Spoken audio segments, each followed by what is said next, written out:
por muy distintas causas, los obligan a tomar esa difícil decisión de abandonar el lugar de origen para aventurarse en la búsqueda de un mejor lugar para vivir y una mejor calidad de vida. Por tanto, los migrantes son aquella población móvil que establece su residencia o permanece por un tiempo prolongado en un país extranjero. Es además un fenómeno clave en la composición de diversos ámbitos de la sociedad, como son la economía, la cultura o la política. La mayoría de los países del mundo, en alguna medida, viven los efectos de la migración, pero todos sabemos que hay zonas y países con un mayor índice de población migrante, en la que sus impactos son más intensos y dan lugar a problemáticas específicas que exigen una atención especial. Son diversas las causas que influyen en las personas que se ven obligadas a salir de su país de origen, pero sobresalen las de tipo económico y social, como la pobreza, la falta de fuentes de trabajo y de trabajos debidamente remunerados, que mantienen grandes porcentajes de población en condiciones precarias, que las conducen a buscar nuevas y mejores condiciones de vida ante las expectativas que todos tenemos, además, que les ofrecen otros países, y aquellas situaciones en que la dignidad humana y la integridad personal se encuentra amenazada por violencia generalizada, conflictos internos, los estragos de la delincuencia organizada y muchos otros. La situación de vulnerabilidad de las personas migrantes se exacerba debido a diversos factores, entre otros que no cuentan con documentación que acrediten su estancia regular en el país, su situación de marginación, el desconocimiento de la cultura, del idioma, de las leyes nacionales, sobre todo el miedo a ser descubiertas por las autoridades migrantes, así como las condiciones en que se desplazan, las llamadas ahora caravanas, y que además, al no contar con la documentación correspondiente, son fácilmente víctimas de delitos y violaciones a derechos humanos por parte del crimen organizado, el cual, como todos sabemos en nuestro país, se ha involucrado activamente en el secuestro, en la trata de personas y el tráfico ilícito de migrantes. Pero lamentablemente, en muchos casos, estas personas también son víctimas de las autoridades públicas. Uno de los principales desafíos que enfrentan las personas migrantes en materias de derechos humanos en la región es la persistencia de un número muy grande de políticas, leyes, prácticas estatales, acciones y omisiones de múltiples actores que desconocen a estas personas como sujetos de derechos y que violan sus derechos humanos. México es en la actualidad un país de origen, tránsito y recepción de migrantes. Este flujo de personas en las últimas décadas ha cobrado especial importancia por el tránsito de miles de migrantes irregulares que se dirigen a los Estados Unidos, principalmente procedentes de Centroamérica y el Caribe. Pero como todos sabemos, últimamente también los datos están reflejando personas provenientes incluso de África, miles que además se suman a los emigrantes mexicanos indocumentados que intentan cruzar la frontera. Los datos estadísticos que nos reflejan los diversos estudios nos llevan a la reflexión de que los movimientos migratorios requieren formas de protección diferenciada e individualizada para las personas en todas las etapas del desplazamiento internacional, incluidos aquellos que migran por razones humanitarias, económicas, los migrantes en situación regular o irregular, solicitantes de asilo, refugiados, apátridas, beneficiarios de protección complementaria, víctimas de tratas de personas, supervivientes de tortura, niños, niñas, adolescentes, mujeres, jóvenes. Quiero puntualizar que en materia de protección de los derechos de las personas migrantes y de las personas sujetas a protección internacional, en el marco internacional, se han emitido diversos instrumentos para la construcción de un marco global e integral, muchos de ellos mencionados incluso en la sentencia que vamos a analizar. Y destaco lo que ha señalado la Comisión Interamericana de Derechos Humanos, en el sentido que si bien los estados tienen derecho a establecer sus políticas migratorias, también lo es que deben respetar y garantizar los derechos humanos de todas las personas migrantes, los cuales son derechos y libertades que derivan de su dignidad humana, y ha emitido diversos criterios orientadores con el objeto de fortalecer el desarrollo de la legislación, de la reglamentación, de las decisiones que se tomen al respecto. Toda persona migrante tiene además el derecho a un recurso efectivo contra actos violatorios de sus derechos garantizados por la legislación nacional. Pero sería muy interesante conocer cuántos de ellos llegan a la justicia. El Estado mexicano tiene la ineludible obligación de respetar y garantizar el cúmulo de derechos reconocidos a las personas migrantes, como son los derechos a la libertad, a la seguridad personal, el derecho al reconocimiento de su personalidad, el principio de igualdad y no discriminación, el derecho a la salud, a la educación y muchos otros.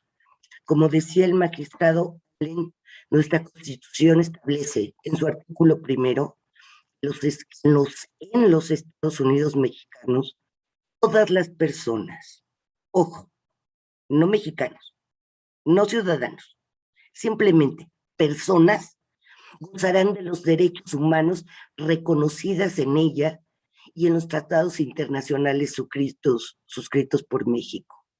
En mi opinión, debemos reflexionar sobre las implicaciones que conlleva el texto constitucional y entender las habilitaciones al legislador para restringir derechos como la libertad deambulatoria con la finalidad de controlar la migración en un marco de derechos humanos, diferenciando claramente el régimen constitucional migratorio de los regímenes del derecho penal y del derecho administrativo en general, particularmente en lo tocante a su libertad personal. El contexto, como decía yo, migratorio de la actualidad y las condiciones de los migrantes dan lugar a múltiples problemáticas a las que los operadores jurídicos no podemos ni debemos permanecer ajenos, lo que exige nuestra máxima atención. La reunión de todas y todos los aquí presentes debe entenderse como un espacio para reflexionar, para impulsar el derecho a la igualdad, el reconocimiento de la dignidad, el derecho a la salud, a su identidad y el principio de no discriminación hacia las personas migrantes, con especial énfasis en las decisiones judiciales que se toman a diario en nuestro quehacer jurisdiccional.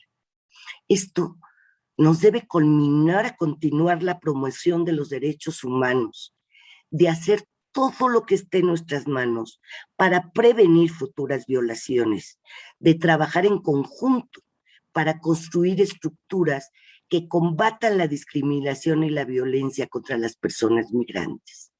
No debemos olvidar que en nuestro sistema jurídico, a partir del criterio del Pleno de la Suprema Corte de Justicia de la Nación, todas las autoridades jurisdiccionales del país somos jueces constitucionales.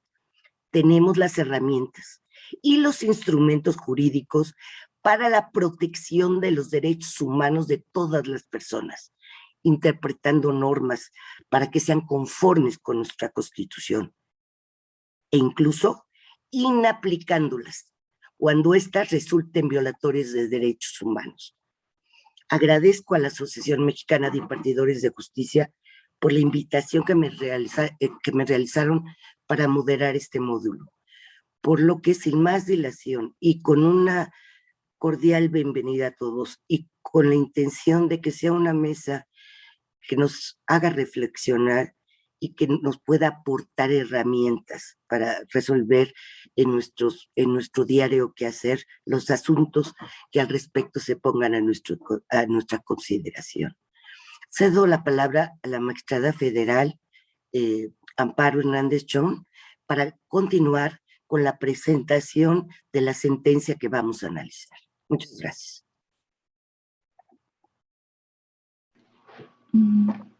¿Me activan el micro? Ahí está. Gracias, no tenía activo mi micrófono. Buenas tardes ya. Estoy muy contenta de estar esta mañana aquí. Muchas gracias, señora ministra, por la presentación. Es un honor para mí estar integrando esta mañana esta mesa a su lado, por supuesto, al lado del magistrado Jesús Ángel Alemán y al lado de Carlos, para tratar un tema, pues como decía la señora ministra, de tanta actualidad en nuestro país. Estamos viviendo pues México siempre ha tenido una relación muy estrecha con el tema de la migración, pero creo que ahora es evidente que estamos atravesando por aspectos muy trágicos del fenómeno migratorio en México, tanto en la frontera sur como en la frontera norte y en muchas partes del país, quizá agudizado en las dos fronteras, pero ciertamente como un fenómeno generalizado en el país.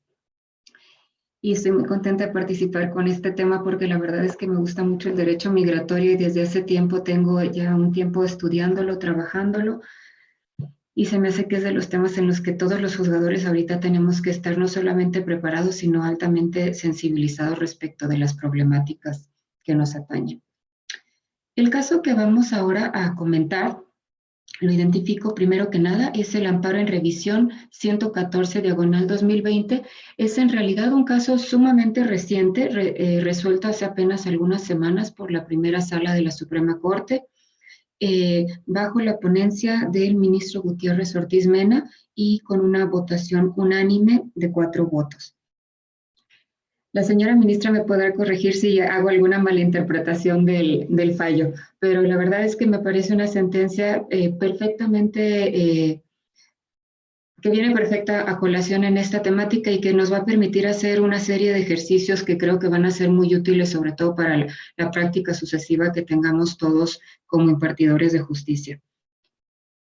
En esta sentencia les cuento un poquito los hechos del caso. Evidentemente, pues por razones de tiempo voy a obviar muchos detalles, pero creo que podemos quedarnos con las generalidades del caso para poderlo ir contextualizando.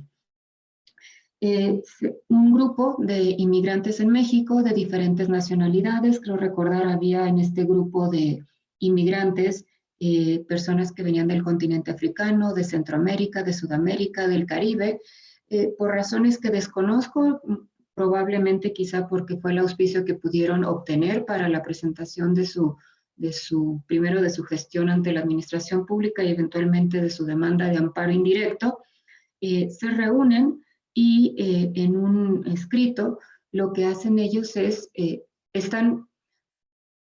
una vez internados en el país, han solicitado su reconocimiento de condición de refugiado. Una vez iniciado el procedimiento de condición de refugiado, les ha sido otorgado esta condición migratoria. Entre las categorías migratorias que establece nuestra legislación está esta llamada como de visitante humanitario y pues les otorga ciertos derechos, les reconoce esta calidad. Entre tanto, se tramita su procedimiento ante la Comar. La Comar es la autoridad administrativa que se encarga de tramitar, procesar y resolver las solicitudes de refugio en nuestro país. Sin embargo, esta categoría migratoria a la que acceden no les da lo que llamamos la CURP, la clave única del registro de población. Ellos se acercan a la autoridad administrativa competente en un escrito, hacen la solicitud de que teniendo reconocida esta calidad migratoria, se les extienda una clave única de registro de población y pues en un acto de autoridad esta les es negada con fundamento precisamente pues en un par de artículos de la Ley de Inmigración, concretamente los artículos 52 y 59 de la Ley Migratoria. ¿Qué hace este grupo de extranjeros? Este grupo de extranjeros presenta una demanda de amparo. Presenta una demanda de amparo ante un juez de distrito en materia administrativa en la que señala como actos reclamados estas dos cosas. Es un amparo contra leyes con motivo de su aplicación. El acto de aplicación es el acto de la autoridad administrativa, donde se les niega el otorgamiento de una clave única de población y a través de este acto de aplicación impugnan la constitucionalidad de estos dos artículos de la Ley de Migración junto con otros artículos también de ese ordenamiento en los que no me voy a tener, son como otros 10 artículos, creo que no son muy relevantes para la problemática, me voy a concentrar en la impugnación que se hace de los artículos 52, que es el que establece categorías migratorias, y 59, que es el que reconoce algunas consecuencias de derecho dependiendo de la calidad migratoria que se haya obtenido. ¿Qué pasa con esta demanda? Esta demanda pues no tiene muy feliz curso al inicio de su presentación, se presenta, desconozco, no tengo el dato de si hubo o no alguna medida cautelar al respecto, yo diría que no la hubo, pero el caso es que eventualmente cuando se resuelve en el juzgado de distrito, lo que resuelve el juez es muchos sobreseimientos y una negativa. Estoy sintetizando muchas cosas porque la sentencia tiene muchos detalles técnicos que creo que podemos ir obviando ahorita para concentrarnos en lo importante.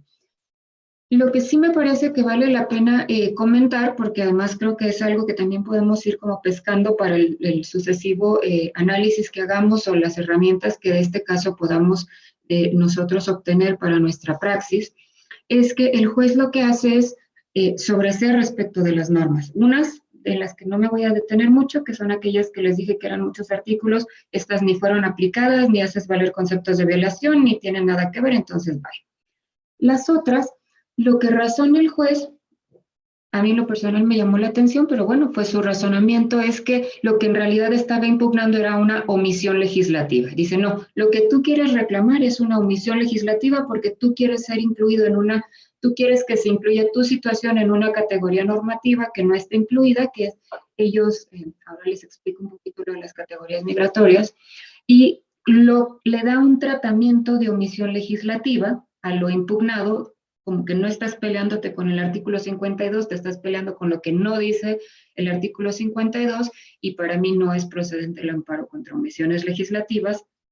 Sobresee contra las normas, se queda despejado el camino de las normas, se queda exclusivamente con los oficios en los que se les niega la calidad migratoria, y respecto de estos, pues prácticamente los considera legales y están fundados y motivados en lo que establece la ley que él interpreta de forma muy distinta, como vamos a ver más adelante, que interpretó la primera sala, en el sentido de que la ley migratoria establece. Ahora me voy a detener solo en las tres categorías que vienen a colación en el caso concreto que tenemos aquí, que es el de visitante por razones humanitarias, que es esta calidad que se les otorga a las personas que están en un proceso en el que han solicitado ser reconocidos como refugiados, punto y aparte.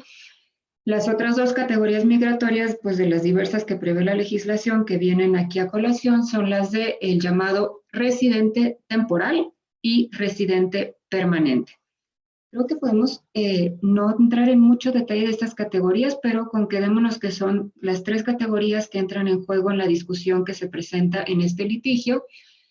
La de visitante humanitaria, como dije, es una categoría con una vocación de ser temporal, de ser nada más la que rige, la que te reconoce cierto estatus migratorio durante tu procedimiento ante la Comar.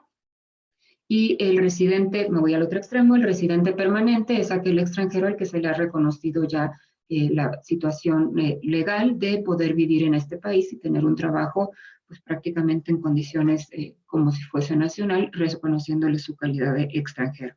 Y el residente temporal pues es el que está aquí en condiciones también regulares, pero para un tiempo más limitado.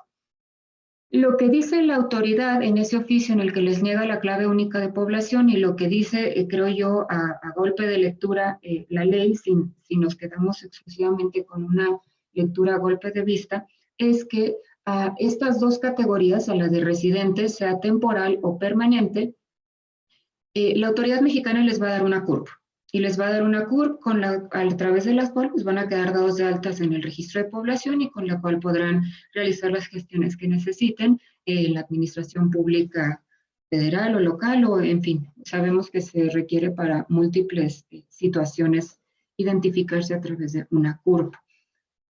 El juez de distrito lo que hace es, recordemos, sobreseyó respecto a la legislación, se quedó exclusivamente con el oficio, lo encuentra ajustado a la norma y encuentra que la norma, pues para él tiene una razón de ser que en atención a la temporalidad o digamos a lo efímero, por llamarla de algún modo un poco más gráfico, de la condición de solicitante de refugio, que es como un periodo intraprocesal exclusivamente, considera que eso de algún modo justifica o no riñe con que a este segmento de población, a estas personas que están en esta condición procesal, no se les otorga una CURP y que el otorgamiento de una CURP esté reservado para el momento en el que ya se obtiene la categoría de residente, sea residente permanente o residente temporal. Hasta aquí llegamos a nivel juzgado de distrito, que como sabemos, pues es la primera instancia del amparo indirecto. Por supuesto, esta sentencia fue recurrida por casi todas las partes. Llegan a tribunal colegiado, el tribunal colegiado va levantando sobreseimientos, concretamente el que más nos interesa, que es el de los artículos 52 y 59. Recuerden, 52 es el que establece las categorías migratorias y 59 es el que habla del otorgamiento de la clave única de población para los residentes, sean permanentes o temporales. Colegiado levanta ese sobreseimiento, que es el que nos interesa, hace otros pronunciamientos y cómo corresponden estos casos. Recuerden que la ley de inmigración es una ley federal sobre la que no tiene jurisdicción en segundo grado un tribunal colegiado de circuito, y lo que hace es, una vez levantado el sobreseimiento, es remitirlo a la Suprema Corte. Llega el asunto a la Suprema Corte, corresponde a la primera sala conocer del asunto, y la primera sala dicta una resolución que me atrevo a decir, a mí en lo personal me encanta, me gustó mucho el fallo. Es un fallo verdaderamente ejemplar en muchos sentidos, por eso me parece que ha sido muy atinado que sea el caso que estemos, a propósito del cual estamos abriendo este diálogo ahora. Y la Corte hace algo verdaderamente interesante y creo que hasta con plot twist y toda la cosa. ¿Qué hace la Corte? La Corte pues hace una sentencia para mi gusto muy larga, pero creo que es una sentencia muy larga en la que la longitud queda perfectamente justificada, no tiene un párrafo de desperdicio, no está larga porque está llena de transcripciones, ni porque nos están mareando con... No. Está larga porque de verdad para llegar a lo que llega pasa por muchos temas, y me parece que temas muy importantes que nos van primero poniendo en contexto internacional de las cosas, internacional no solo de jure, sino de facto. Recordemos que cuando hablamos de migración, pues es un tema que por definición, por naturaleza, es un tema que implica el orden jurídico internacional. Los fenómenos migratorios son fenómenos que hunden y que emprobleman a los países entre sí. Lo primero que hace esta sentencia es darnos un marco contextual, normativo, de política internacional, incluso de cuál es el status quo de los acuerdos que hay a nivel global en materia migratoria. Y cuando me refiero a acuerdos, no me refiero exclusivamente a derecho internacional específica o rigurosamente hablando, sino a también estos pactos, acuerdos, declaraciones, que si bien no tienen este sentido normativo vinculante, sí son sintomáticos y reflejan y plasman en blanco y negro pues los entendimientos internacionales que en la actualidad hay entre los países acerca de la protección de los migrantes en el mundo. Todos los países, en mayor o menor medida, estamos padeciendo problemas de migración, o sea, porque recibimos, porque enviamos, porque somos, México nos pasa ahora ya de todo. Pero entonces me gusta mucho este primer apartado que hace la Corte como contextual, internacional, invocando, insisto, derecho internacional en materia migratoria, que es muy importante y efectivamente vinculante para nosotros como juzgadores, con motivo con fundamento en el primero y en el 133, hay importante derecho internacional suscrito por México que nos obliga a todos los operadores de justicia, pero nos pasa también por aspectos que, insisto, no son normativos, pero sí muy sintomáticos, incluso los compromisos que México ha hecho en frente a la comunidad internacional de cómo tratar el fenómeno migratorio. Por ejemplo, a mí me gusta mucho también la Declaración de Nueva York, que se firmó hace unos años, y políticas, acuerdos, este Pacto Mundial para la Migración Segura, Ordenada y Regular. Hay otros pactos que también se mencionan. Vale la pena y los invito a que lean con detenimiento este apartado de la resolución. De verdad que no tiene desperdicio y nos da una panorámica muy, muy completa de cuál es el status quo del tema migratorio en el mundo, en la comunidad internacional. Después de que pasamos por toda esta panorámica, por supuesto, pasamos sin duda también por los criterios interamericanos que, como nos recordaba la ministra, pues todos tenemos la obligación ya de aplicar, todos estamos obligados como operadores del sistema de justicia a hacer eco de los criterios sostenidos en materia migratoria por la Corte Interamericana y incluso muchos de ellos impulsados por el Estado mexicano. Nos recuerda a todos esos, luego hace un ejercicio también panorámico que nos contextualiza muy bien ya en el orden jurídico internacional, empezando por el artículo 11 que nos establece el derecho de asilo, de refugio, pasando por nuestra ley migratoria que no tiene muchos años, es un derecho migratorio relativamente nuevo, muy bien intencionado, con algunas flaquezas por supuesto, pero que intenta resolver algo que, pues bueno, también con los años la realidad ha probado pues poner a prueba y rebasar a veces. Nos va repasando cómo es el procedimiento para solicitar el refugio, ante quién se pide, cómo va.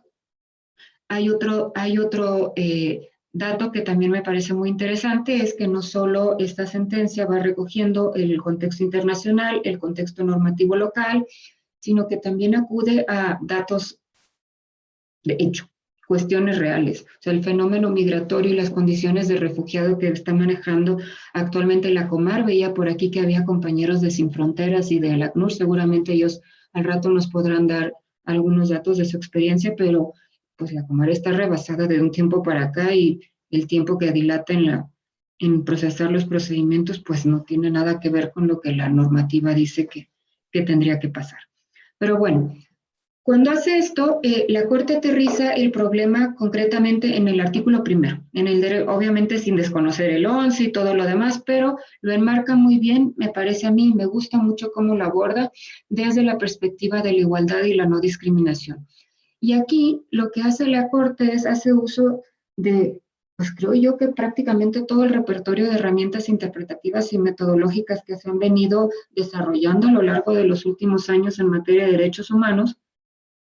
Y a través de estas nos va recordando, a ver, cuando estudias discriminación hay que ver esto, hay que ver si haces escrutinio estricto, si haces escrutinio normal, qué escrutinio vamos a aplicar en este caso, vamos a ver igualdad formal, vamos a ver igualdad sustantiva, material, vamos a ver las dimensiones individuales, las dimensiones formales, materiales de los derechos, y nos va así repasando a través de todas estas metodologías que ha ido desarrollando la jurisprudencia para el estudio de los casos de derechos humanos, y así nos va sentando unas bases metodológicas o analíticas.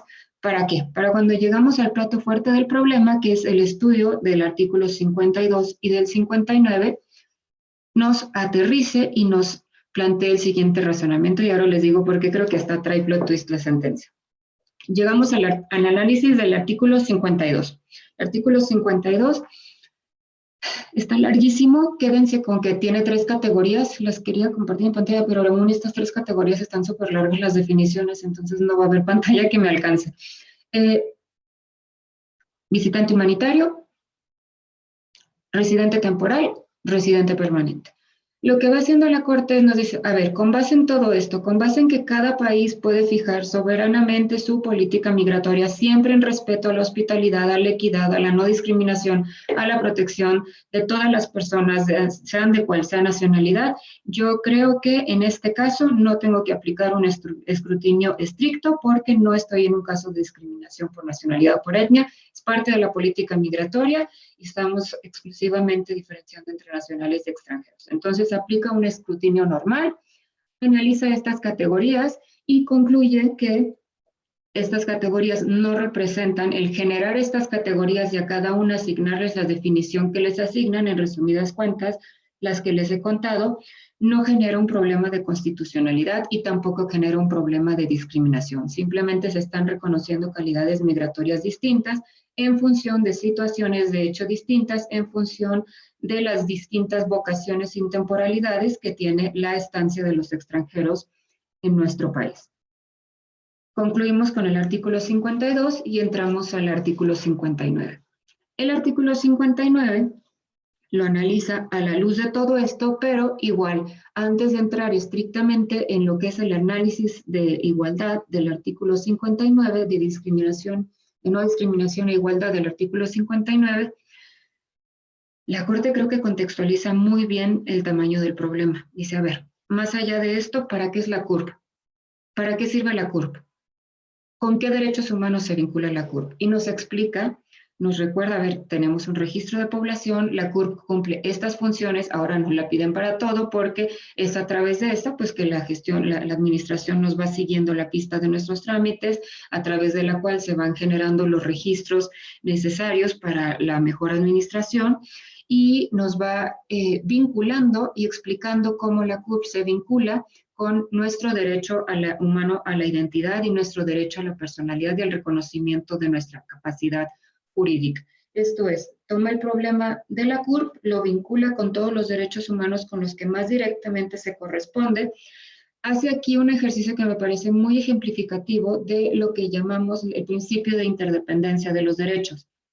Cuando quieran un ejemplo de cómo es que son interdependientes los derechos humanos, vean este apartado de la resolución, se explica en muy pocos párrafos y con mucha claridad la interdependencia entre estos derechos de este otro elemento necesario ahora para pues nuestra identificación y nuestro mejor ejercicio de nuestros derechos. Nos explica cómo esto se ha vuelto no solo parte del derecho a la identidad, sino una herramienta instrumental para el ejercicio de nuestros otros derechos, con especial énfasis en nuestros derechos de orden económico y social, como el derecho a la salud, el derecho al trabajo, que es uno de los temas en los que es más sensible todavía el tema de los migrantes. Con base en todo esto, y estoy resumiendo mucho y saltándome muchas cosas porque obviamente por razones de tiempo no me puedo detener, pero de verdad los invito, vale la pena cada párrafo que lean de esa resolución, véanlo, de ahí van a obtener muchos ejemplos de cómo hacer análisis de interdependencia, de cómo trazar la vinculación entre un derecho y otro, entre lo formal y lo material, lo operacional y lo sustantivo. Y eventualmente llegan al artículo 59. El artículo 59, ahí sí, si lo leemos, la verdad es que yo creo que la primera lectura sí es muy como lo interpretó la autoridad administrativa y como lo interpretó el juez de distrito, porque prácticamente está, pues si no diciendo, sugiriendo que la clave única del registro de población se le va a otorgar a las personas que tienen residencia temporal y residencia permanente. ¿Y dónde está el plot twist que les decía? Yo se lo encuentro en este punto en específico. Cuando yo veía todo esto que va armando la Corte, para mí el caso iba derechito a una declaratoria de inconstitucionalidad del artículo 59. Pero, oh sorpresa, llegamos al artículo 59 y nos dice la Corte, bueno, con todo y todo, este artículo no es inconstitucional porque lo puedes leer a través de esta interpretación conforme.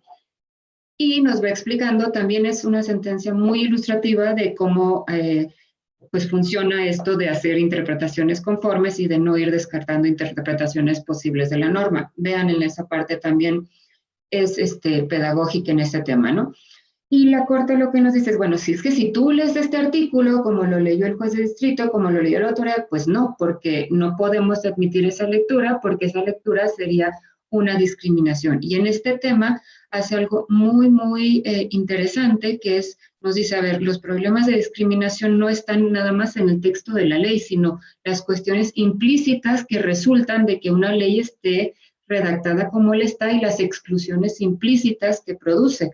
Y eso es lo que hace con el tema de los migrantes en este artículo. La Corte dice, bueno, aquí no hay tanto problema, pero cuando tú lo contrastas con la realidad, lo que está resultante es una exclusión tácita de que estas personas puedan acceder a una clave única de población, que es a su vez algo instrumental para que puedan acceder a un trabajo, para que puedan acceder a salud. Es cierto que la ley de inmigración dice que independientemente de tu calidad migratoria, tú tienes acceso a todas estas cosas, pero lo cierto es que en la realidad, en todas partes te van a pedir la CURP y no vas a poder inscribir a los niños en la escuela y cada vez que entres a hacer un trámite a un hospital y cada vez que necesites algo, si no tienes la CURP, aunque tú lleves tu papelito que diga que eres un visitante por razones humanitarias, eso se va a quedar corto. Y ojo, aquí había una cuestión. La ley decía esto, pero sí había un acuerdo administrativo expedido por la Secretaría de Gobernación, en la que la Secretaría de Gobernación, pues mucho atento a estas circunstancias, estos fenómenos migratorios muy fuertes que empezaron hace unos años, vía administrativa, vía a través de un acuerdo, había extendido la CURP a los visitantes humanitarios. No estaba expresamente en la ley, pero sí había un acuerdo administrativo que reconocía la posibilidad de darles una CURP, no exactamente en las mismas condiciones que la otra CURP, digamos, pero el problema, pues también estaba ya entendido que había este acuerdo administrativo que trataba de salvarlo. Y con todo y eso, ya para no alargarme mucho, la Corte lo que hace es decir, bueno, yo lo que voy a interpretar es que este artículo, es cierto que dice que la CURP se le va a dar a los residentes temporales y permanentes, pero en ningún lado está impidiendo que se le dé también a los visitantes por razones humanitarias. Y está ahí este acuerdo administrativo, pero es todavía más protector que se haga una interpretación vinculante de que la interpretación conforme con el derecho a la no discriminación y a la igualdad de este artículo es la que yo estoy estableciendo en esta resolución, en el sentido de que también están en posibilidades de que les des una curva en las mismas condiciones en que se las das a estos otros dos calidades migratorias. Y así, para no hacer el cuento más largo, se concede el amparo, se regresa al colegiado, el colegiado pues ya tendrá que estudiar las cuestiones que todavía restan para la resolución del asunto, pero pues en verdad creo que tenemos un fallo muy ejemplificativo, muy pedagógico y muy ilustrativo, no solo del derecho de los refugiados, no solo de estas calidades migratorias, sino que nos da muchos ejemplos de las diferentes metodologías de adjudicación constitucional que hoy todos tenemos a nuestro alcance, todos somos también en ese sentido jueces convencionales y nos da muchas pautas a seguir en los casos que les toquen conocer, sea que ustedes estén en justicia administrativa, en justicia civil. Los migrantes tienen problemas no solo con su calidad migratoria, tienen problemas penales, tienen problemas civiles, tienen problemas familiares, y esta sentencia nos da muchos recursos pedagógicos y analíticos, metodológicos para que tengan un juicio en los que estén involucrados migrantes, pueden regresar a esta y encontrar muchas herramientas que les ayuden a resolver los casos que tengan que proyectar o decidir. Muchas gracias.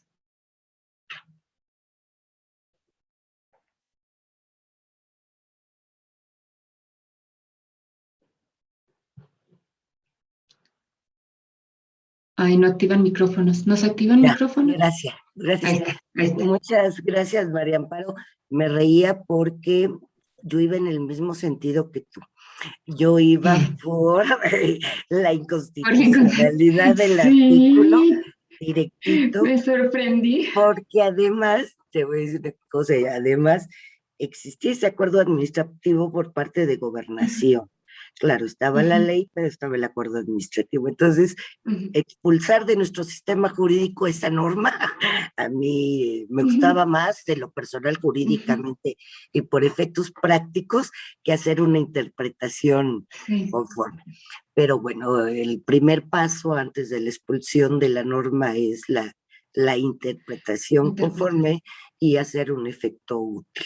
En lo personal, me voy a confesar con todos ustedes, yo no voy muy de acuerdo de repente con las interpretaciones conformes, porque las interpretaciones conformes quedan en una sentencia.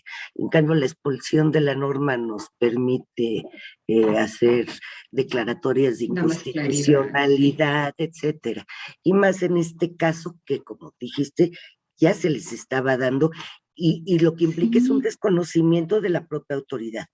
Lo que sí les puedo decir, porque yo he estado viendo una cuestión para jueces afganas, es que a las visitantes por razones humanitarias de entrada les dicen no puedes trabajar y no tienes derecho a salud. así lo establecen las propias autoridades. Entonces, yo creo que la CUR, precisamente lo que ellos alegaban es que eso les iba a dar la posibilidad de acceder a estas cuestiones, tanto a salud como a trabajo. Entonces, sí, la sentencia es muy buena, la sentencia la secretaria María Dolores Higareda es excelente, es excelente. Como tú dices, no hay desperdicio de párrafo. No. Y es una sentencia pedagógica. Entonces, es muy buena sentencia. Bueno, vamos a dar la palabra al licenciado Carlos Ponce, que es la persona que va a analizar la sentencia. Gracias. Hola, muy buenas tardes a todas y a todos. Pues antes que nada, muchas gracias a la MIG por la invitación para participar en esta importante mesa. Es verdaderamente un honor compartir la mesa con la ministra Piña, con el doctor Jesús Sanlén, la magistrada María Amparo Hernández, que entiendo también tienen fallos muy importantes en materia migratoria. Y bueno, me corresponde a mí, ya en esta parte de la mesa, hacer un análisis, decía la invitación, una especie de crítica. Y yo aquí quiero anticipar que en estos minutos que me corresponden, estos 20 minutos, no me voy a dedicar propiamente a hacer una crítica como tal, una crítica rodada a la sentencia, porque coincido con lo que se ha dicho aquí, en el sentido de que es una muy buena sentencia. Más bien lo que quiero hacer, o lo que me gustaría dedicar estos minutos, es a destacar algunos aspectos que desde mi punto de vista son muy relevantes y que pueden ser útiles, digamos, poner luz o énfasis sobre ellos para la solución de casos similares o casos futuros, ¿no? Sobre todo tratándose de personas juzgadoras. Ya hizo una explicación muy detallada la magistrada María Amparo sobre la litis del caso, sobre los hechos. El caso era relativamente sencillo, digamos, la litis era relativamente sencilla porque solamente se estaban impugnando 2 artículos. Digamos, esa es la litis que llega a la Suprema Corte, ¿no? El artículo 52 y el artículo 59 de la Ley de Migración.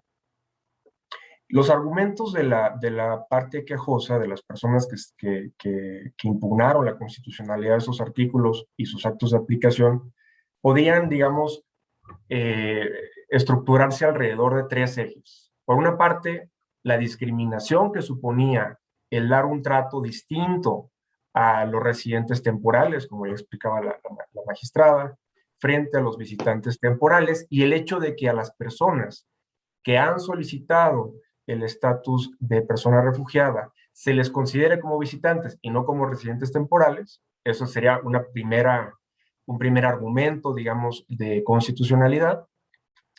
La violación al derecho a la identidad y al reconocimiento de la personalidad jurídica, derivado precisamente del hecho de que la ley restringía la posibilidad de acceder a la CURP a residentes temporales y residentes permanentes.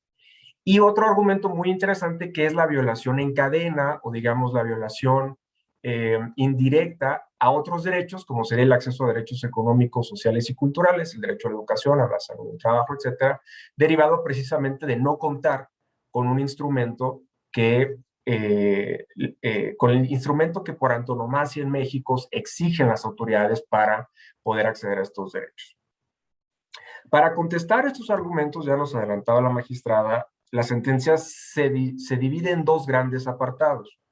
Un primer apartado que podemos llamar de parámetro de regularidad constitucional, es decir, un primer parámetro en el que la Corte va a sentar las premisas constitucionales a la luz de las cuales se van a analizar los artículos ya en concreto, y ya una segunda parte en la que se analizan los artículos impugnados.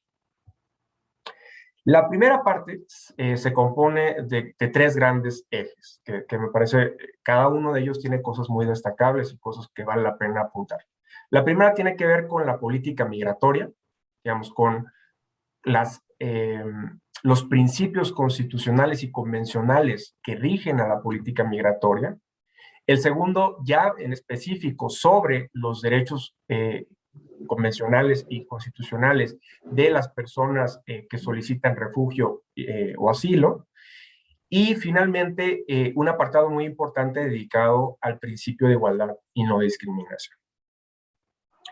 Sobre el tema de política migratoria, a mí me parece que un aspecto muy importante es que la Corte reconoce, al mismo tiempo que lo ha hecho la Corte Interamericana ya en numerosos asuntos, que si bien los estados, por virtud del principio de soberanía, tienen cierto margen de actuación en la definición de la política migratoria, porque es a los estados a los que les compete definir las reglas de acceso, entrada y permanencia en su territorio, como muchas otras cosas en el derecho, la política migratoria no es absoluta. Esta facultad de definición no es absoluta y tiene límites.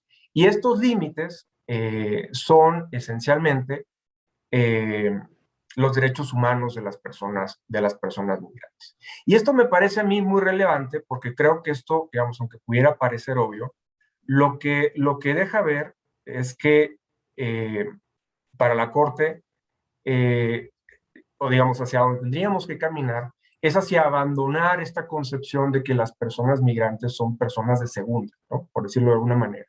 Personas a las que hay que es justificado que ya sea por una situación irregular, migratoria, etcétera, se les considere con menos derechos. Esto dice la Corte, no, las personas migrantes tienen derecho al reconocimiento de todos los derechos por el solo hecho de ser persona y sobre todo a que no se les discrimine, ¿no? Y este va a ser otro aspecto que se va a tocar en la sentencia.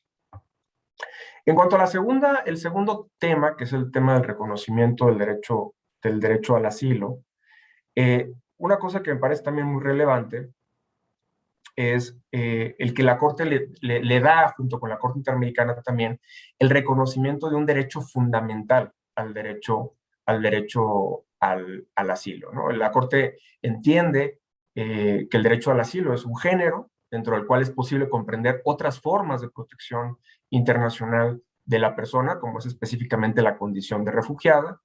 Y este es un derecho constitucional muy interesante porque por virtud de la propia definición de la Convención Americana y de la Constitución, digamos, sus alcances se deben ver a la luz tanto de lo que dicen los tratados, las convenciones internacionales sobre las personas bajo protección internacional y las leyes, ¿no? Y esto me parece que es muy relevante porque, como ustedes saben, la Convención de 1951 sobre el Estatuto de Refugiado tiene una definición de lo que se considera por persona refugiada, digamos, los casos específicos en los que es posible considerar que una persona debe tener derecho a solicitar el asilo, y no solamente esto, sino que además el Estado le dé una protección que digamos, es acotada. Pero nuestra legislación, esto me parece muy importante, digamos, no se queda ahí, sino que además reconoce el concepto ampliado de persona refugiada que, por ejemplo, podemos encontrar en la Declaración de Cartagena, ¿no?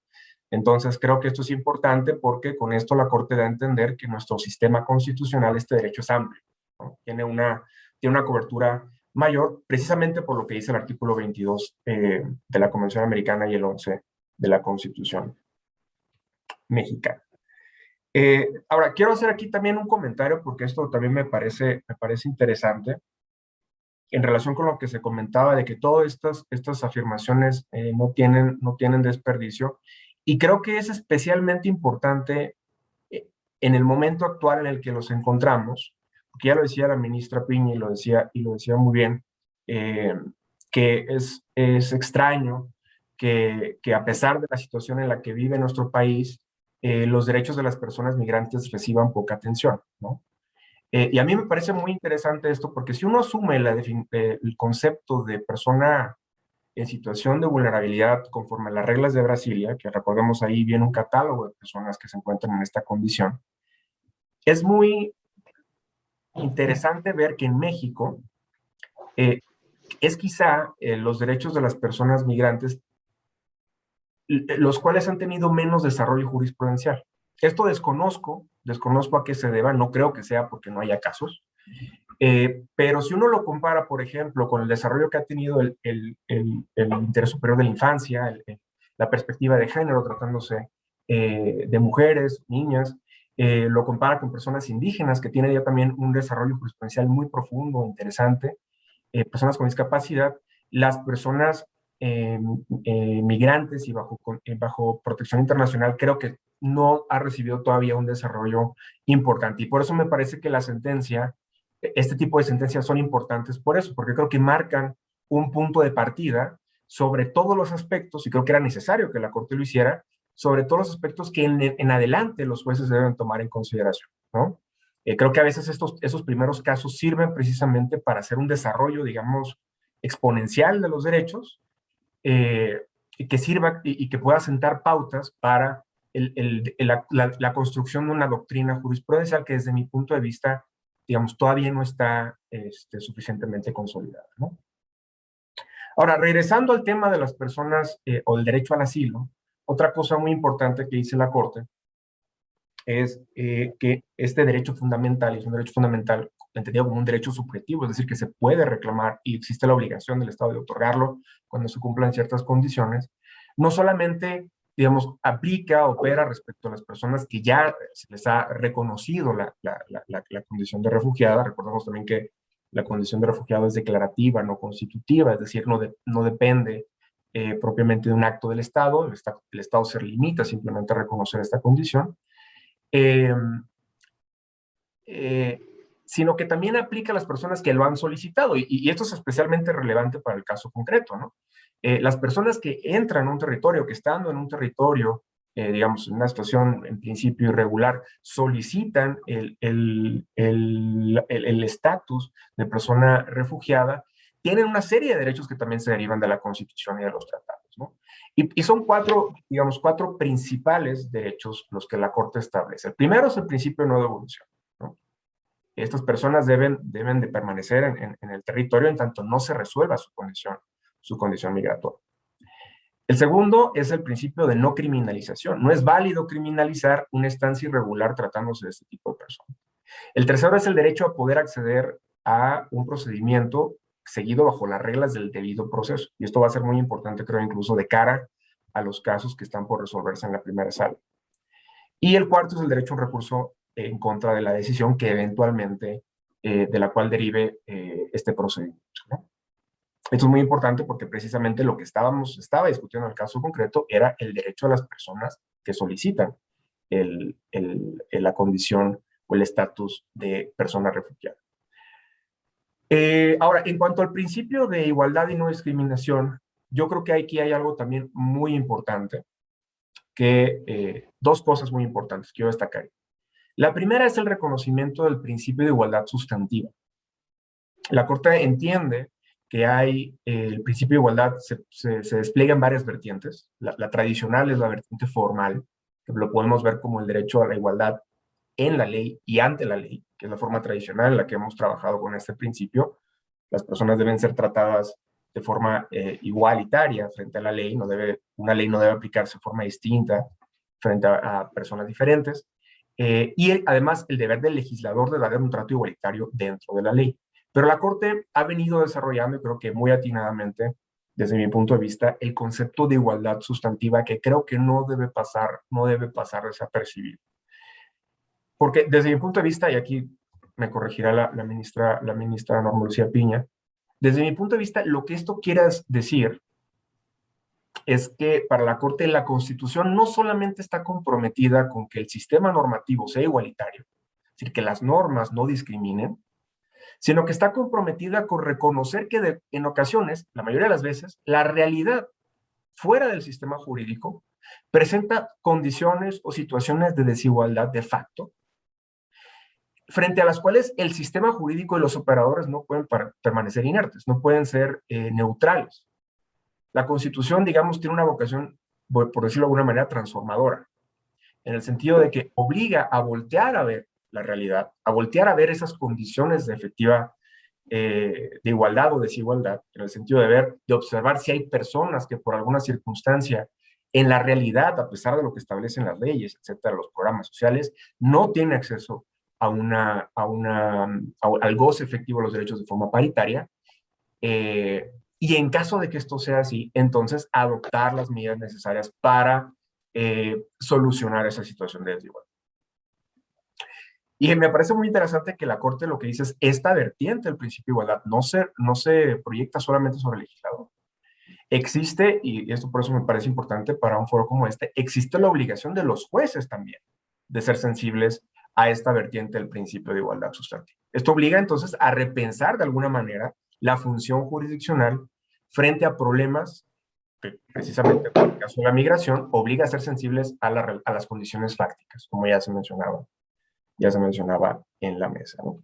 Eso sería, digamos, desde el punto de vista algo muy importante, digamos, un eje que creo que vale la pena tener en consideración cuando analizamos este tipo de casos. El segundo es lo que mencionaba también la magistrada María Amparo Ya, que es el tema de la metodología de análisis sobre el principio de igualdad. No es menor, desde mi punto de vista, el hecho de que la Suprema Corte a lo largo de los últimos años haya buscado ser consistente sobre el uso de las metodologías de análisis de los derechos, ¿no?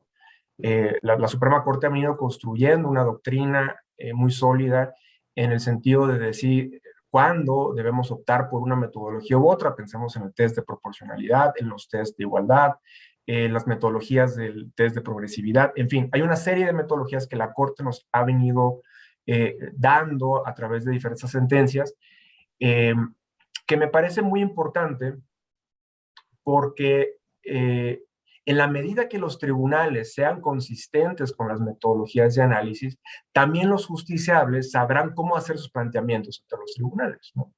Y en el caso del principio de igualdad y no discriminación me parece muy relevante porque se presenta algo que no se presenta necesariamente con todos los derechos, que es que tenemos dos metodologías muy claras. Una es la metodología del test de escrutinio estricto, que en términos generales aplica cuando la distinción incide en una categoría sospechosa, y el test de razonabilidad o el test ordinario que hacemos en los demás casos, ¿no?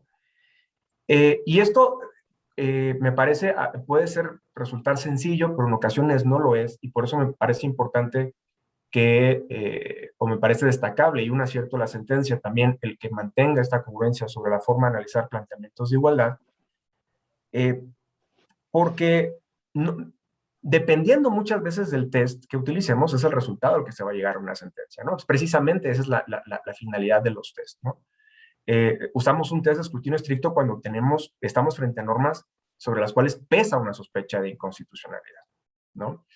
En casos contrarios, tenemos que presumir la constitucionalidad de la norma, y solamente cuando existan, digamos, razones muy fuertes para su inconstitucionalidad, podríamos llegar a esa conclusión. Entonces, esto también me parece muy importante, y me parece que con esto la Corte también contribuye a orientar cómo los juzgadores y juzgadoras deben aproximarse a los problemas de igualdad. Y bueno, esto también lo digo porque en ocasiones ni siquiera es del todo pacífico cuando estamos frente a una categoría sospechosa, ¿no? En los últimos años en el Pleno se ha discutido con mucho fervor el tema de si, por ejemplo, las personas con antecedentes penales deben ser consideradas personas en una situación de vulnerabilidad, de manera que todas las normas que hagan distinciones con base en esa categoría deban ser sometidas a un test de escrutinio estricto u ordinario. Entonces, esto me parece otra cuestión también muy relevante de la sentencia. Ahora, ya para culminar, me centraré en el tema ya del análisis de las normas impugnadas en el caso concreto. Ya adelantaba la magistrada que respecto al artículo 52, el artículo 52 es el que establece las diferentes condiciones de estancia de visitantes, residentes temporales, residentes permanentes. Esta norma lo que hacía es que a las personas solicitantes de refugio se les consideraba visitantes temporales, y esto para los quejosos era discriminatorio. Aquí la Corte, precisamente recogiendo la metodología precisada en el apartado anterior, determina que esta distinción no incide en una categoría sospechosa. Y esto es interesante porque, digamos, uno a primera vista pudiera pensar, oigan, estamos hablando de personas en una situación de vulnerabilidad, personas que se les está dando un trato distinto, muy probablemente por su nacionalidad. ¿Por qué no aplicamos un test de escrutinio estricto en estos casos? La Corte lo que explica, y me parece también muy atinado, es que No es el caso aquí de hacer un test de escrutinio estricto respecto a esta norma, porque en realidad la distinción, ese es el factor, creo que la Corte le da peso. La distinción en realidad no se está haciendo entre personas por su nacionalidad. En realidad lo que la norma está haciendo es regular la condición de estancia dentro del país de personas que no tienen la nacionalidad mexicana, en atención, dice la Corte, a los objetivos de su estancia, ¿no? A la temporalidad de su estancia. Entonces, dado que esta norma no incide, no está haciendo una distinción con base precisamente en una categoría sospechosa, que podría ser la nacionalidad, o si queremos ponernos creativos en la creación de una nueva categoría a partir del primero, tratándose de personas migrantes, sino con base en una situación, digamos, que además cae en las facultades discrecionales del Estado a la hora de definir ese tipo de políticas migratorias. Y esto es muy importante porque entonces, a partir de esta decisión, se hace un test ordinario. La Corte concluye que esta norma pasa un test ordinario porque, recordemos, el test ordinario es esencialmente un test de razonabilidad. Lo único que tenemos que verificar es si hay una relación medio-fin entre el fin que se propuso el legislador y el medio que optó, el medio que escogió para establecer en la ley. En cambio, el test de escrutinio estricto nos exige que sea una finalidad constitucionalmente imperiosa, estrechamente vinculada y necesaria. Y concluye que esto es así porque, digamos, la finalidad de esta medida era simplemente, pues precisamente eso, ¿no? Regular, digamos, la forma en la que iban a estar o deben estar las personas que ingresan al territorio en atención a las diferentes finalidades de su estancia y de su temporalidad. Y porque al hacer esta distinción, también lo que buscaba el legislador era ser coherente con el régimen, digamos, al que están sometidas las personas, o el régimen procedimental de la solicitud de la condición de refugiado. Recordemos que también la ley de personas refugiadas, protección complementaria y solicitantes de asilo político tiene plazos, ¿no? Tiene plazos. Entonces, lo ideal no es que una persona que solicita la condición de refugiada se quede permanentemente en el territorio. Lo ideal es que esto se resuelva rápido. Entonces, parecía coherente con esta lógica que las personas en esta condición fueran consideradas personas en principio visitantes, aunque la Corte también entiende que esto no implicaba que estuvieran condicionadas, por ejemplo, el plazo de 180 días al que están sujetas las personas turistas. ¿Por qué? Porque la propia ley de personas refugiadas permitía, digamos, la ampliación de los procedimientos de reconocimiento ante la Comar de reconocimiento de condición de refugiado. Con base en esto, la Corte concluye, esto es una medida constitucional que no viola el principio de igualdad. Y ahora paso al tema que ha sido aquí discutido y que ha sido más, que ha generado más consternación quizá, que es el por qué. Si esto es así, digamos, si después de todo lo que dice la Corte sobre el principio de igualdad, etcétera, ¿por qué es constitucional el artículo 59, que parece excluir a los visitantes temporales por condiciones humanitarias de la posibilidad de acceder al CURP? Ya no abundaré mucho más. Efectivamente, la Corte opta por interpretación conforme, yo diría una interpretación conforme en sentido estricto, es decir, la Corte entiende que hay interpretaciones posibles de la norma. Una de ellas es considerar que la norma simplemente establece bajo qué condiciones y en qué momento se le puede dar el CURP a un residente temporal y a un residente permanente. Y la Corte entiende que esta es la interpretación por la que debemos optar, ¿no? Pero hay algo muy interesante que me parece la sentencia, que es justo el instrumento normativo administrativo que expide la SEGOV, mediante la cual se había ampliado la posibilidad de obtener una CURP temporal. Y es que la Corte no ata el derecho a obtener una CURP a no ata el derecho a obtener una CURP a ese instrumento. Dice la Corte, en realidad este derecho, ya por las razones que se han explicado, que es un instrumento que permita hacer plenamente efectivo el derecho al reconocimiento de la personalidad jurídica, a la identidad y a derechos y el acceso a derechos económicos, sociales y culturales, deriva del parámetro constitucional.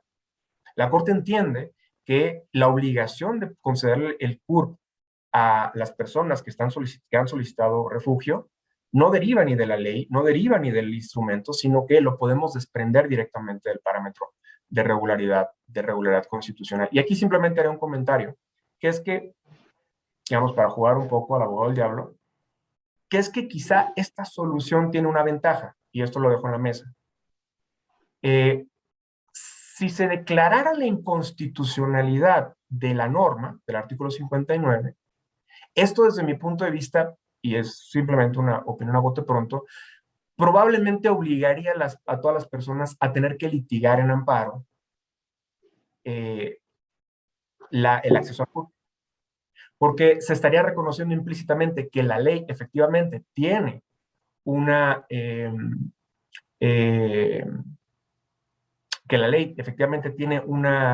exclusión, y de no obtenerse, digamos, un precedente vinculante, esto quizá obligaría a las autoridades administrativas a tener que aplicar la ley en términos excluyentes, lo cual probablemente tuviera que llevar a posteriores amparos. Y esto lo dejo en la mesa. Quizá esta solución lo que permite es que las autoridades administrativas, dado que no tendrían que inaplicar una norma o hacer interpretaciones aditivas, que solamente en principio las autoridades jurisdiccionales podrían hacer, que las propias autoridades administrativas a partir de este fallo ya lo hagan, ¿no? Sin no tener que esperarse un amparo, sino decir, bueno, interpreto la ley, como ya me dijo la Corte que lo haga, entendiendo que no hay una exclusión ni un impedimento para que los visitantes temporales por condiciones humanitarias accedan al CURP, y lo entrego. Estas serían mis aportaciones, ¿no? Olvidé poner el temporizador, espero no haberme pasado por mucho. Y bueno, quedo atento a los comentarios. Muchas gracias. Muchas gracias, licenciado. Ahorita comentamos. Bueno, comentan ustedes. Contra la magistrada, con relación a la magistrada María Amparo. ¿Qué le parecía a ella si es una solución, un efecto más útil, ¿no? Ya es precedente obligatorio, porque usted votó por 4. Ah, claro. Ya es precedente obligatorio. Tengo aquí una serie de preguntas detonantes que me hicieron favor de facilitar. Pero antes de entrar a las preguntas detonantes, alguna persona que nos está acompañando en la mesa quisiera hacerles una pregunta tanto a la magistrada María Amparo como al licenciado Carlos Ponce sobre el análisis o la presentación de esta sentencia. Les pediría que alzara la mano hasta abajo, se levanta la mano, y entonces así les voy a dar la palabra. ¿Uno de ustedes quisiera comentar algo? Magistrada Dalila, por favor.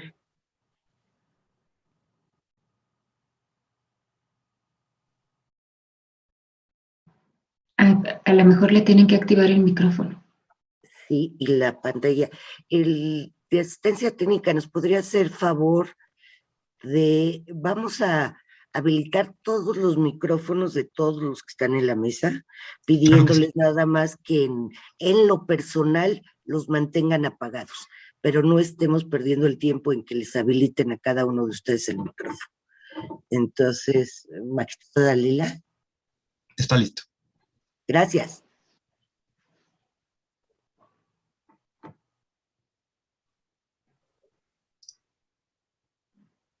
Creo que no.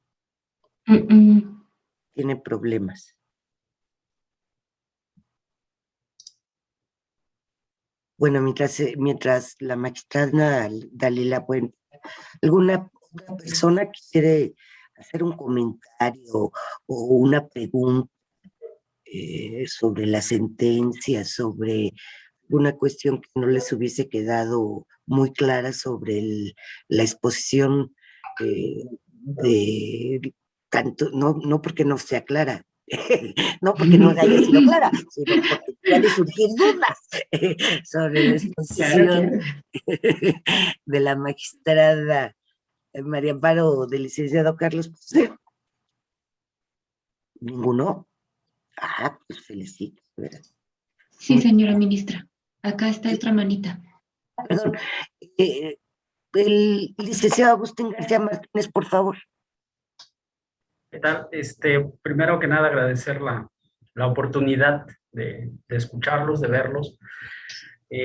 Digo, es un lujo contar con este nivel de panelistas en una temática que, como bien decían, es urgente que los juzgadores nos involucremos de esta manera. Yo les comento muy brevemente, soy secretario de Acuerdos en funciones de magistrado de la Sala Regional del Golfo del Tribunal Federal de Justicia Administrativa. Y desde esta trinchera, desde esta óptica de la cuestión de legalidad, y siempre muy consciente el tribunal de asumir el rol importante que tiene la justicia administrativa, siguiendo los pasos, sobre todo los protocolos que la Corte ha tenido a bien suministrarnos, y que realmente constituyen una herramienta sustancial para nuestro quehacer, agradeciendo la exposición tan clara y precisa que nos hicieron del contenido de esta sentencia súper relevante, y no abusando de su gentileza, solo quisiera aventar esta pregunta en función del reciente protocolo que aborda esta temática y que se sustenta en el criterio de la segunda sala. ¿Qué tanto tengo muy cierto, y sobre todo con los elementos que nos proporcionan de esta joya de resolución, cómo esta evolución de los criterios de la Corte pues van a la par de esta necesidad social, y cómo en un primer momento la segunda sala realiza esta interpretación de lo que bien nos comentaba la magistrada María Amparo, y que en relación con el principio de igualdad el magistrado Carlos nos exponía, ¿no? Y cómo a través de esta sentencia se da el siguiente paso, ¿no? Y ministro, le agradecemos que comparta en corto su opinión personal, cómo yo siempre les digo a mis alumnos, ¿no? Eso de la expulsión de la norma, como el chavito con su palito y su paliacate con sus cosas, ¿no? Cómo es expulsado del sistema jurídico, y cómo es deseable que muchas normas realmente pasen por ese proceso, ¿no? Para depurar nuestro sistema. Pero bueno, entendiendo que es una evolución, sí, sin abusar demasiado de ustedes, que nos pudieran compartir esta relación que entiendo que simplemente es la progresión natural de nuestro sistema, cómo se va mejorando a través de la labor jurisdiccional. Y aprovechando por ahí, si pudieran comentarnos algo del tema de la interseccionalidad, que me parece también que es otro de los grandes temas, porque a veces atendemos solo un aspecto del migrante, y como ustedes lo comentaban en su exposición, como seres humanos tenemos tantas vertientes, y en esa condición de vulnerabilidad, pues se generan tantas situaciones que a veces desatendemos como juzgadores. Nuevamente agradecido de la oportunidad, y pues me gustaría escucharlos. Muchas gracias. Muchas gracias, licenciado. María Amparo o Carlos, ¿quieren contestar la pregunta? Con todo gusto, con todo gusto. Pues muchas gracias por la oportunidad de estar aquí. Yo también estoy encantada. Además, me encanta hablar de derecho migratorio y de cómo podemos mejor ayudar a este grupo de población, sin duda de las tragedias humanas de nuestros tiempos. Ayer escuchaba, y ahora que empezábamos esta mesa, y con base en lo que en esta última intervención, no pude dejar de recordar algo que escuché en una conferencia en la que estuve asistiendo ayer, que se hacía una analogía. ¿Alguien por ahí trae su micrófono prendido? Juan Carlos Gordillo. Juan Carlos. ¿Sí me escuchan? Gracias, ¿Sí? Juan Carlos. ¿Sí me escuchan? Sí. ¿Está bien? Ah, bien, ok, perdón. Ayer escuchaba una conferencia en la que se hacía una analogía entre los médicos y el ejercicio de la medicina, y la abogacía y el ejercicio de la abogacía. Y hay una cosa que me llamó mucho la atención y no puedo dejar de asociar ahora con lo que estamos platicando. Hablaba el conferenciante de cómo para que los abogados, en este caso, pues nosotros que estamos en la parte jurisdiccional del ejercicio de la abogacía, podamos lograr mejor nuestro cometido social de ayudar al prójimo, a los demás, a las demás personas con las que interactuamos, sea porque son nuestros justiciables, sea porque son las personas que acuden a nosotros para la realización de algún trámite administrativo, que se necesita una jurisdicción voluntaria, lo que sea, para que mejor cumplamos con nuestro oficio. ¿Por qué no pensamos, por ejemplo, como pasa con los médicos? Los médicos tienen clara, por ejemplo, en cada lugar donde se ejerce la medicina, cuál es la epidemiología de su zona. Si estamos en México, pues sabemos que hay mucha diabetes, sabemos que hay muchas ciertas enfermedades y entonces se van preparando cuadros para la atención de las necesidades más recurrentes que hay en el sector salud. Bueno, ¿por qué no pensamos los abogados saber cuáles son las necesidades más recurrentes que hay en la parte del conflicto social, que es la que nos toca atender? Y eso, por eso no me deja de llamar poderosamente la atención esto, que somos un país que vive muy intensamente el fenómeno migratorio y tendríamos que tener, haciendo eco de esta vocación social del ejercicio de nuestra profesión, pues también desarrollado mucha sensibilidad y conocimiento de las normas que regulan estos conflictos. Y como decía Carlos, apenas como que estamos empezando. Sí hay fallos, no hay muchos. Yo creo que las personas que están en ONGs que nos están escuchando nos pueden complementar.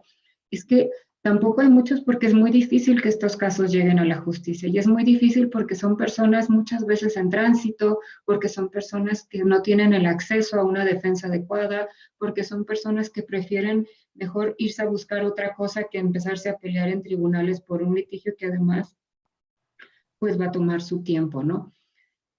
Lo que hace, creo que al final todavía mucho más importante el trabajo que hacemos en los casos de migrantes, porque son pocos los casos, pero esos pocos casos tienen un efecto como de derrame o de irradiar criterios para las autoridades administrativas, de publicar criterios orientadores para las autoridades que tramitan las solicitudes de refugio, para las autoridades que están conociendo de las diferentes solicitudes de calidades migratorias que se les presenten. Entonces, sí se me hace muy importante que nos sensibilicemos. Sí es cierto, son poquitos, y son poquitos por mil razones que están totalmente fuera de nuestro control, pero que eso nos comprometa como órganos jurisdiccionales a que cada caso que tenemos de estos nos la tomemos mucho más en serio y sabiendo que no estamos nada más atendiendo el caso de esta persona en particular, sino que lo que salga de ahí va a servir para muchas otras personas que no tienen siquiera posibilidad de defensa. Les comparto una anécdota de mi ejercicio profesional. Hace ya algunos años estaba yo en un colegiado en materia administrativa y tenía ahí unos asuntos que, oye, que estos hay que atenderlos porque son de reserva. Ah, muy bien, y los vi. Empecé a verlos y uno de ellos efectivamente era, pues ya tenía algún tiempo ahí, era el quejoso era un colombiano que estaba pidiendo refugio en México porque era... pues en el proceso, todavía no empezaba el proceso de falsificación en Colombia, pero pues venía huyendo de violencia paramilitar. Temía por su vida, ya habían pues ejecutado a varios de sus familiares, de sus amigos, y una posibilidad que tuvo, huyó a México y llegó pidiendo refugio. Yo, antes de cuando vi el asunto ya tenía algún tiempo, no solo en el tribunal, sino ya había pasado mucho tiempo de que la solicitud de refugio se había presentado a la Comar. De la Comar había estado en el Tribunal de Justicia Administrativa, de ahí al amparo, ya había pasado mucho tiempo. Yo pensaba que a nadie ya le iba a importar esa resolución porque seguramente la persona o ya no estaba en México o ya no estaba con vida. Es más, estuve buscándolo algún tiempo ahí, puse a todo el mundo a ver si lo encuentran, a ver si hay algo. Nunca supimos, finalmente el asunto se falló, y con sorpresa me vine a enterar tiempo después por personas que están trabajando en el medio de la defensa de los migrantes que, a pesar de que ellos tampoco, ni siquiera quienes habían presentado la demanda, sabían del paradero ya de esta persona, cómo esa sentencia les había sido muy útil para invocar las cosas que ahí se habían interpretado acerca de la ley de refugiados, acerca del procedimiento ante la Comar, acerca de los estándares probatorios del temor fundado y de cómo estaban pudiendo invocar esos criterios en las solicitudes que ahí tenían en trámite. Y se los pongo como ejemplo de como efecto multiplicador que tienen los casos. Es cierto, son poquitos y las probabilidades indican que a pesar de que estamos llenos de migrantes súper emprogramados, los casos van a ser muy poquitos. Pero entonces esos poquitos, tomárnoslos muy en serio, estudiarlos muy a fondo y aportar todo lo que podamos para la resolución de esos casos, porque esos criterios le ayudan a muchísimas personas y tenemos muchas herramientas. Esta sentencia está pletórica de muy buenos ejemplos de cosas que podemos hacer, desde el derecho a la igualdad, desde las dimensiones distintas de los derechos, desde la interdependencia de los derechos, desde las herramientas necesarias para el ejercicio efectivo de otros derechos, de por qué no basta que la ley sea padrísima y diga que todos tenemos derecho a todos, y en la vida real de cualquier manera eso no se traduce en nada. Y sí creo que tiene muchos ejemplos de los que podemos ahí ir abrevando. Y de lo que mencionas, Agustín, de lo que mencionas de la interseccionalidad, también te recomiendo la lectura de esta sentencia como un ejemplo de análisis interseccional. Ya no lo mencioné yo ahí, pero sí se hace, sí se menciona, y por supuesto que este grupo, muchos de los casos que conocemos en realidad tienen esa posibilidad de análisis, pero cuando estamos con migrantes, pues es todavía mucho más visible, ¿no? Sobre todo, por ejemplo, hay casos en colegiados, me tocó también ver de niños migrantes, que de verdad son niños y luego en muchos de los casos ni siquiera acompañados. Entonces se van juntando cualquier cantidad de situaciones que los hacen más vulnerables. Muchas veces ni siquiera hablan el idioma y están sin adultos, sin hablar el idioma, sin acceso a servicios, sin nada. Y sí creo que en esta sentencia vas a también encontrar un ejemplo de análisis interseccional. La ministra seguramente nos podrá referir otras en que lo han hecho, pero particularmente con migrantes, creo que todas esas vulnerabilidades son mucho más fáciles de detectar, y va a ser bien difícil que alguien te diga, ay, aquí no hay interseccionalidad, porque son grupos súper, súper vulnerables por definición, incluso vienen huyendo. Entonces, es la vulnerabilidad en todas sus manifestaciones.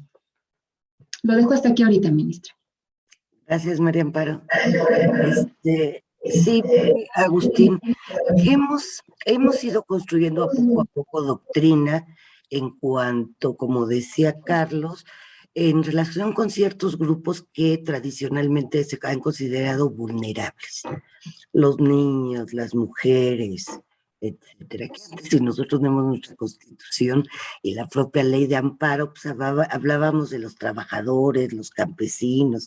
Ahora ya se ha reconstruido la vulnerabilidad de determinados grupos, pero sobre todo se ha visibilizado. Yo creo que dentro de la situación de los migrantes impacta la interseccionalidad precisamente, no es lo mismo ser mujer que ser mujer migrante. Entonces, ahí es donde impacta la interseccionalidad. Yo creo que además, y esto les voy a hacer una pregunta, que lo tenemos que tomar muy en cuenta, porque cuando es un niño, entra la protección al niño. Cuando entra una mujer, entra la protección a la mujer. Y cuando es un hombre migrante, ¿sí me explico? O sea, no tiene que ver en este caso el género o la edad para entenderlo como un grupo vulnerable por sí mismo, al margen del género, al margen de su edad, ¿sí? O si se trata de decir, ellos por sí mismos podrían constituir un grupo vulnerable.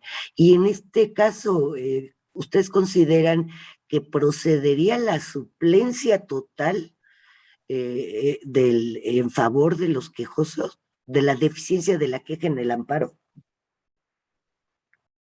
Yo sí. ¿Tendría que suplirse totalmente en este caso la suplencia?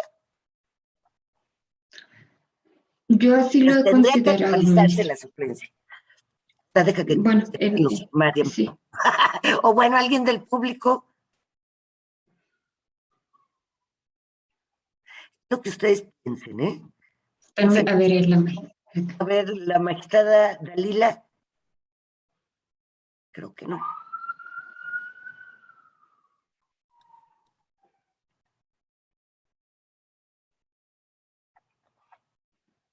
No se puede.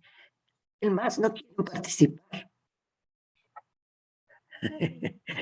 Están muy calladitos.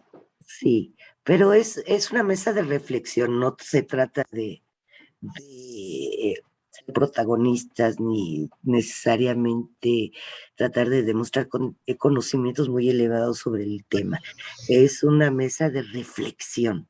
Entonces, sí los invito a que ustedes digan lo que piensan, que es lo importante, es de reflexión. A ver, María Amparo, ¿procedería o no la suplencia? Bueno, debo de decir que ya lo he sostenido, y lo sostuvimos pues el primer caso de migrantes que me tocó fue precisamente el que les comenté, era una solicitud de refugio de colombiano, venía huyendo de violencia paramilitar. Y en ese asunto, lo que hicimos fue una consideración previa acerca de la posibilidad de suplir o no la queja en el asunto. Le hicimos en la consideración también de que los conceptos de violación no nos daban mucho margen, hacían un buen esfuerzo para argumentar contra la sentencia de la sala, pero veíamos ahí algunas cosillas pues que creíamos importantes destacar, pero necesitábamos de esta herramienta de la suplencia y se hizo una consideración. Pues ahora les cuento un poco el detrás del proyecto porque al final no quedó tal cual como se había propuesto inicialmente. Yo fui ponente en ese asunto y con base en las definiciones de los tratados internacionales que reconocen a estos grupos de población como vulnerables, se había hecho pues una interpretación con base en esos artículos, proponiendo que como por definición de derecho internacional había vulnerabilidad, estábamos con la obligación a modo de deber positivo de encontrar la forma de las autoridades jurisdiccionales de proteger sus derechos, en este caso a través de la suplencia en el amparo. En una primera discusión que tuvimos, uno de mis compañeros, muy conocedor de la materia común, de las bondades de la ley de amparo, me decía que, aunque compartía eso, que él creía que no necesitábamos abrevar tanto de derecho internacional, que se podía hacer una interpretación sistemática de la ley de amparo y de cómo la misma legislación de amparo protege a las personas en situación vulnerable. Y lo que eventualmente entonces se retrabajó y al final así quedó es una interpretación como sistemática de diversos preceptos de la ley de amparo, a través de los cuales se construyó esta interpretación de que en estos casos la ley permitía sostener la interpretación de que les asistía incluso suplencia total. No requerimos suplencia total en este caso, nada más eran, digamos, un empujoncito en los conceptos de violación, pero así lo sostuvimos. Y luego en otro tribunal me cambiaron, lo volví a proponer y volvió a pasar. Entonces, hasta ahorita, y mientras la Corte no nos diga otra cosa, pues yo me he pronunciado con esta interpretación de la legislación de amparo y de cómo la misma ley de amparo protege a los grupos desfavorecidos y que estamos en situación de poderles suplir la queja. Debo de decir, ministra, que en una reunión que tuvimos para unos 2 o 3 años, con una capacitación que nos estuvieron dando a juzgadores federales sobre derecho migratorio, fue un súper debate entre mis colegas. Estábamos ahí en un aula del instituto, nos hicieron la misma pregunta y no, hombre, fue una súper discusión como de 1 hora de los que decían que sí, los que decían que no, y bueno, yo lo digo aquí, pero la verdad es que esa vez sí estuvo durísimo. Sí, fue un súper debate entre compañeros. Fíjate, María Amparo, el artículo 79, fracción séptima de la ley de amparo, de la nueva ley, de la ley vigente, Dice, en cualquier materia, en favor de quienes por sus condiciones de pobreza o marginación se encuentren en clara desventaja social para su defensa en el juicio. Yo creo que ya no tiene que ser materia de tanta discusión. Está clarita la fracción séptima y es en cualquier materia. Penal, administrativa, laboral, civil. En cualquier materia. ¿Qué sería que yo creo que este grupo de migrantes sí se podría ubicar en esa hipótesis, dependiendo de las condiciones, pero en general sí podría, ya no tendríamos que estar discutiendo esas cuestiones en la actualidad. Ay, no, pero esa vez fue una súper discusión. No había como consenso entre los que estábamos ahí, éramos yo creo que unos 20, 30 juzgadores federales y fue un súper debate, ¿sabes? Hace como 3 años. No sé si con estos años los puntos de vista hayan cambiado. Esperemos que sí. Les quiero otra pregunta. Tendríamos que repensar las reglas sobre la carga y el estándar de prueba en el juicio de amparo, tratándose de personas migrantes y en particular de solicitantes de refugio. ¿En qué sentido?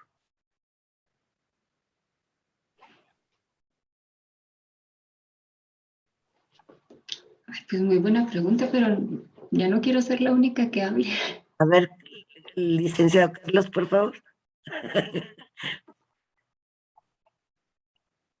A ver, yo creo que el amparo en general, las reglas de la prueba no han sido muy bien exploradas. Esa es mi opinión personal. Incluso usted tiene, ministro, un precedente muy interesante de las reglas de la prueba en materia ambiental, ¿no? Sobre la reversión de la carga de la prueba. Y precisamente ese precedente a mí, basado un poco, si mal no recuerdo, en el criterio de la carga dinámica de la prueba que establece que quien está en mejor condición de probar es quien tiene la carga de hacerlo. Pienso que si nos tomamos en serio la igualdad sustantiva, si nos tomamos en serio la tutela judicial efectiva de las personas migrantes, si nos tomamos en serio el debido proceso, quizás sí habría que tomar en consideración estos aspectos cuando, por ejemplo, se está analizando un caso en el que se negó la condición de refugiado a una persona con base en un interrogatorio muy practicado, con base en información, por ejemplo, insuficiente, que no se realizó una investigación adecuada, que no se requirió la información adecuada a las autoridades, ¿no?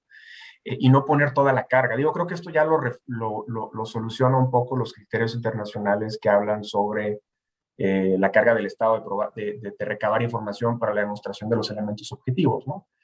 Pero bueno, creo que por ahí pudiera haber algunos indicios de que quizá en esta materia, como en otras, las reglas tradicionales de carga de prueba y estándar de prueba, que creo que tampoco es algo que esté muy claro, cuáles son los estándares de prueba en materia de amparo, con qué grado de corroboración se tienen que probar las violaciones a derechos humanos, etcétera. Creo que quizás sí, pero no sé, habría que ver, quizá la magistrada haya tenido casos ya concretos en los que haya analizado esta cuestión.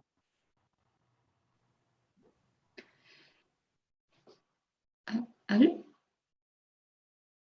En casos concretos así de revisar la carga de la prueba en un amparo indirecto, no me ha tocado conocer, pero lo que sí sobre lo que nos pronunciamos en ese asunto y luego se replicó en algún otro, es en cuanto a las cuestiones, cargas de la prueba y los estándares probatorios dentro del procedimiento de la solicitud de refugio. En realidad abrevando más de derecho internacional y de todos los instrumentos orientadores que ha generado ACNUR en torno a cómo estándares de prueba pedir, el beneficio de la duda también, que es un criterio muy importante en el tema de la adjudicación de la calidad de refugiado o no. Ahí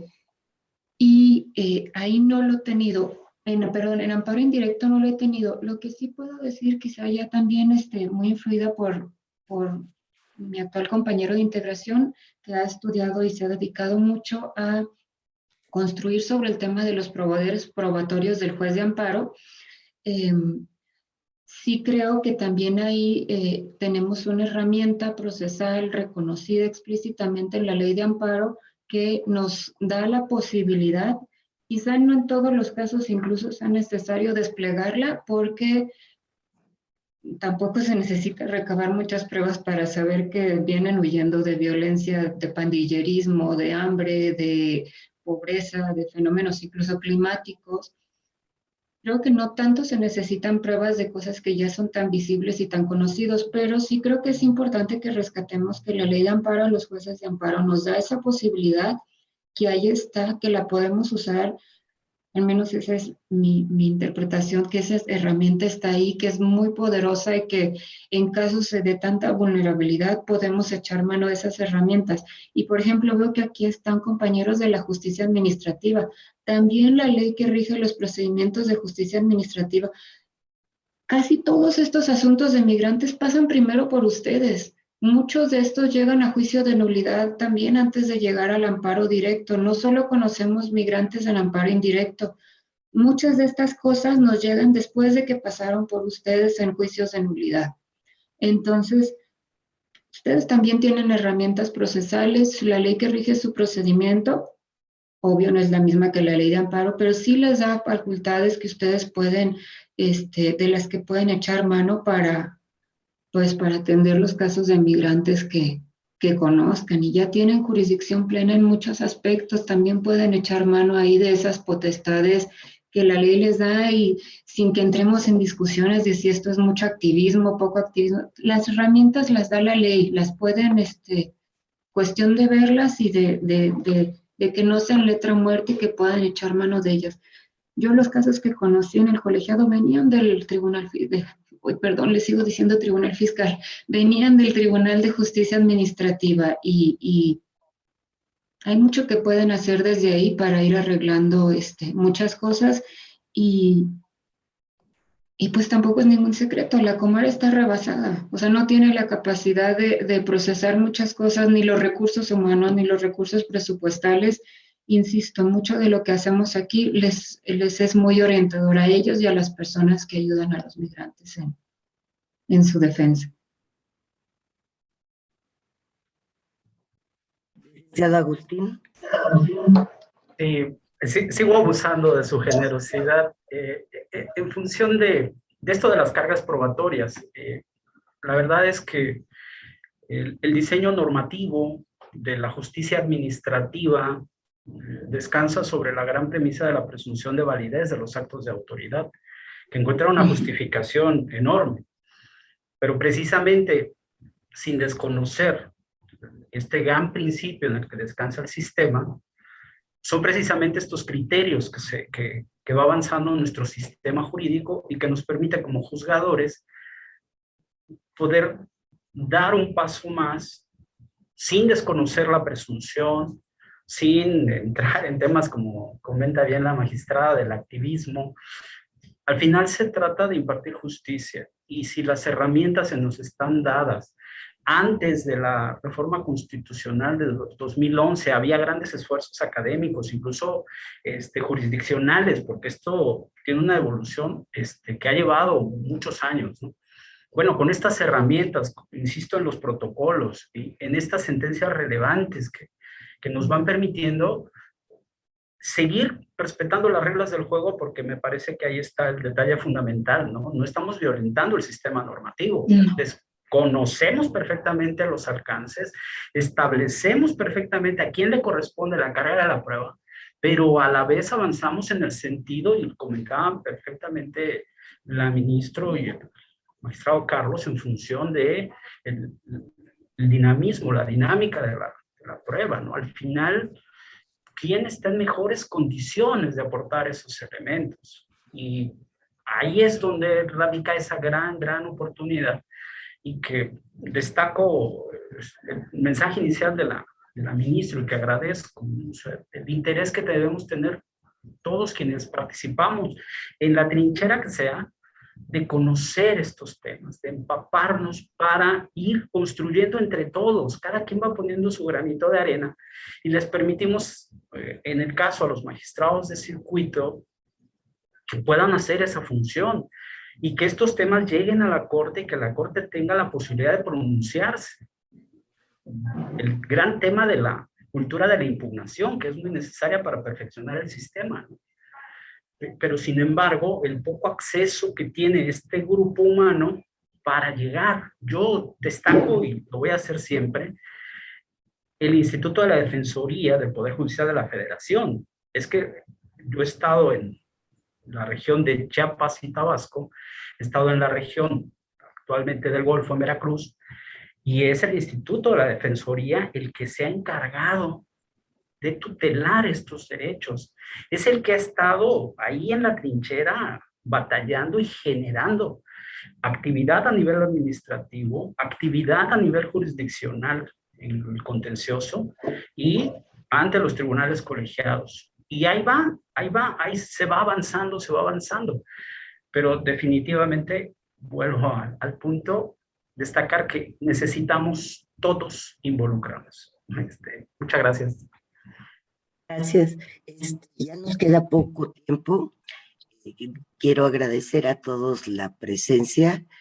Sé que aunque no hayan preguntado, sé que es una mesa que he preguntado, comentado, que ha valido mucho la pena, nos ha hecho reflexionar a todos. Nada más les quería comentar por último, yo creo que tenemos, Carlos, que repensar el sistema de interpretación conforme, porque ya no es irse a litigar en amparo. Con un precedente hacemos una declaratoria de inconstitucionalidad y eliminamos la norma. ¿Sí me explico? O sea, a lo mejor antes teníamos que ver que se juntaran todos los precedentes, la jurisprudencia, etcétera, ¿no? Entonces, mientras se juntaban, pues tenían que irse a litigar en amparo, que tenía la ventaja que había suplencia total en fracción primera del 79, por inconstitucionalidad de la norma. Pero con el nuevo sistema de precedentes, con esta sentencia, podríamos hacer la declaratoria de inconstitucionalidad y expulsar la norma. A mí me preocupa que las autoridades administrativas en general no estén enteradas de este tipo de, si no están enteradas de esos acuerdos, digo, algunas, no todas, pues menos. Entonces, tendríamos que repensar nuestro sistema sobre todo de normas que consideremos evidentemente violatorias de nuestra Constitución, ¿no? Pero bueno, esa nada más era para hacer. Les quiero agradecer a todos. Doctor Jesús Salín, muchas gracias por estar con nosotros. Magistrada María Amparo Hernández, gracias. Licenciado Carlos Ponce, los felicito por su participación. Realmente estuvo muy bien, muy ilustrativa, muy interesante. Al licenciado Agustín García, muchas gracias por su colaboración y ser tan activo en esta mesa, muchas gracias. Y a todos los que nos acompañaron, espero que así será, que si les interesa el tema, lean la sentencia y sigan estudiando el tema. Necesitamos muchos abogados, muchos operadores jurídicos que realmente se apliquen al tema de los migrantes. Y va para largo, y va para más. Entonces es un tema que tenemos que tener muy en la mira, en función de que son personas que están en nuestro país. Entonces, muchas gracias a todos.